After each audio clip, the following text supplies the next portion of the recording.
Corona second wave లో చాలా మంది ఆక్సిజన్ సిలిండర్స్ లేక చనిపోతున్నారని మనం ఎక్కువగా న్యూస్ లో చూస్తున్నాము. కొంతమంది అయితే మమ్మల్ని హాస్పిటల్ వాళ్ళు పట్టించుకోవట్లేదని, ఆక్సిజన్ సిలిండర్స్ ఇవ్వట్లేదని, ఊపిరాడక చనిపోయే స్టేజ్ కు దగ్గరలో ఉన్నామని వీడియోస్ తీసి ఫార్వర్డ్ చేస్తున్నారు. ఇండియాలో ఆక్సిజన్ అందక 200 మందికి పైగా చనిపోతున్నారు. 7,000 నుంచి 9,000 మెట్రిక్ టన్నులకు పైగా ఆక్సిజన్ సిలిండర్ ఉత్పత్తి చేసే ఇండియాలో ఇంతలా షార్టేజ్ రావడానికి కారణాలేంటి? ఈ సిచ్యువేషన్ ను ఓవర్కమ్ చేయడానికి గవర్నమెంట్ ఆపరేషన్ సముద్ర సేతు 2ను ఎందుకు స్టార్ట్ చేయాల్సి వచ్చింది? అసలు ఆపరేషన్ సముద్ర సేతు 2 అంటే ఏమిటి? దీనివల్ల మన ఇండియాలో ఆక్సిజన్ షార్టేజ్ తగ్గుతుందా అనే విషయాల గురించి ఈ వీడియోలో చెప్పబోతున్నాను. So let's start the episode. Operation సముద్ర సేతు 2 గురించి తెలుసుకునే ముందు మన భారతదేశంలో ఆక్సిజన్ సిలిండర్ల కొరత ఎలా ఏర్పడిందో తెలుసుకుందాం. ఇండియా ఒక్క రోజులో 7,127 మెట్రిక్ టన్నుల ఆక్సిజన్ ను ఉత్పత్తి చేస్తోంది. ఈ ఆక్సిజన్ ను 2 రకాలుగా ఉపయోగిస్తారు. ఇందులో సగం అంటే 3,800 మెట్రిక్ టన్నుల ఆక్సిజన్ ను హాస్పిటల్స్ కోసం, అంటే ఊపిరి తీసుకోవడానికి ఇబ్బందిగా ఉన్న వాళ్లకు ఆక్సిజన్ సిలిండర్ల రూపంలో అందిస్తారు. దీనిలో మిగతా ఆక్సిజన్ ను ఇండస్ట్రీస్ లో జరిగే కంబషన్, ఆక్సిడైజేషన్, కటింగ్ ప్రాసెస్ల కోసం వాడతారు. ఇంతలా ఉత్పత్తి అయ్యే ఆక్సిజన్ సడన్ గా అందుబాటులో లేకపోవడానికి మేజర్ గా 3 రీజన్స్ ఉన్నాయి. అవేంటో ఇప్పుడు చూద్దాం. నెంబర్ 1, మీరు ఒక్కసారి ఇక్కడ స్క్రీన్ మీద కనపడుతున్న చార్ట్ ని అబ్జర్వ్ చేస్తే కనుక కరోనా కేసులు ఎంతలా పెరుగుతున్నాయో అర్థమవుతుంది. మార్చ్ 1వ తారీఖు నుంచి ఏప్రిల్ 10వ తారీఖు వరకు కేవలం 46 రోజుల్లోనే 2 లక్షల కేసులు నమోదయ్యాయి. 15 రోజుల తర్వాత అంటే ఏప్రిల్ 30 తేదీ కల్లా దాదాపు 3.86 లక్షల మంది కరోనా బారిన పడ్డారు. ఇక మరణాల సంఖ్య 3,000కు పైనే ఉంది.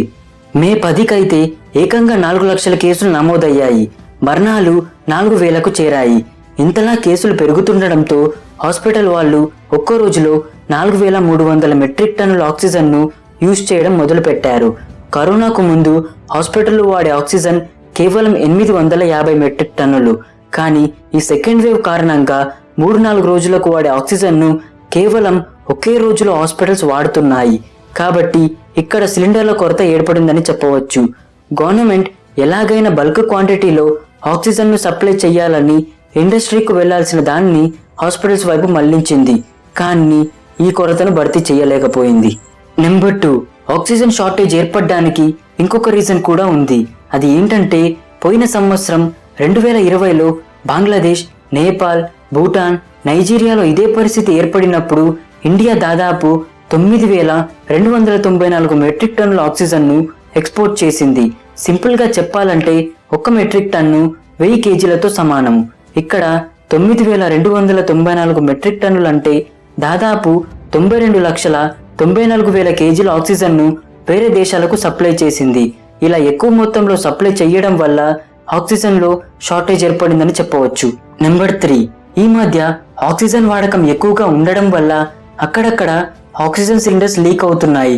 ఇలా కొంత ఆక్సిజన్ వేస్ట్ అవ్వడం వల్ల కొరత ఏర్పడుతుందని చెప్పవచ్చు. ఈ షార్టేజ్ ను ఓవర్కమ్ చేయడానికి లేదా బ్యాలెన్స్ చేయడానికి ఇండియా వేరే కంట్రీస్ నుంచి ఇండియన్ నేవీలో ఉన్న వార్షిప్స్ ద్వారా ఆక్సిజన్ ను ఇంపోర్ట్ చేసుకోనుంది. ఈ ఆపరేషన్ కు సముద్ర సేతు 2 అని పేరు పెట్టారు. దీని గురించి డీటెయిల్ గా తెలుసుకునే ముందు ఆపరేషన్ సముద్ర సేతు 1 గురించి తెలుసుకుందాం. ఇండియన్ నేవీ దీనిని లాంచ్ చేసింది. 2020లో కరోనా బ్రేక్ డౌన్ అయ్యి ఆయా దేశాలు లాక్డౌన్ ను పెట్టాయి. కానీ అక్కడ కొంతమంది మన భారతీయులు చిక్కుకుపోయారు. వారిని మన భారతదేశానికి తీసుకురావడం కోసం సీవేస్ అయితేనే బెస్ట్ అని ఈ ఆపరేషన్ సముద్ర సేతు 1ను ప్రవేశపెట్టారు. ఐఎన్ఎస్ జలాశ్వ, ఐఎన్ఎస్ మగర్ అనే 2 నేవీ షిప్స్ ను పంపించి ఇండియన్ సిటిజన్స్ ను వెనక్కి తీసుకొచ్చారు. ఇది వందే భారత్ మిషన్ లో ఒక భాగం. ఇక్కడ వందే భారత్ మిషన్ ఏంటంటే శ్రీలంక, మాల్దీవ్స్, ఇరాన్ లో చిక్కుకుపోయిన 4,000 మంది భారతీయులను షిప్ వేస్, ఎయిర్ వేస్, రైల్వేస్ ద్వారా ఇండియాకు చేర్చారు.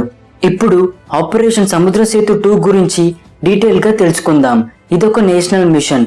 దేశంలో ఉన్న ఆక్సిజన్ రిక్వైర్మెంట్స్ కోసం ఇండియన్ నేవీ దీనిని లాంచ్ చేసింది. ఈ ఆపరేషన్ లో 7 వార్షిప్స్ ను యూజ్ చేయబోతున్నారు. అందులో క్రయోజెనిక్ కంటైనర్స్ కలిగి ఉంటాయి.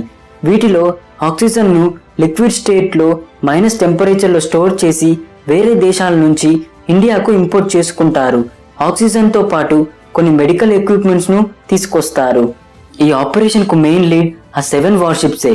అవి ఏంటంటే INS Kolkata, INS Talwar, INS Jalashwa, INS Airavat, INS Kochi, INS Trikand, INS Tabar. వీటిని 2 బ్యాచ్లుగా డివైడ్ చేసి ముందు ఫస్ట్ బ్యాచ్ని పంపుతారు. ఇందులో INS Kolkata, INS Talwar Gulf country అయిన బహ్రెయిన్లోని పోర్ట్ ఆఫ్ మనామాకు వెళ్ళి అక్కడ 40 మెట్రిక్ టన్నుల ఆక్సిజన్ను ముంబైకు తీసుకువస్తుంది. నెక్స్ట్ ఐఎన్ఎస్ జలాశ్వ బ్యాంకాక్ వెళ్ళి కంటైనర్స్ను ఫిల్ చేసుకొని ఇండియాకు తీసుకువస్తుంది.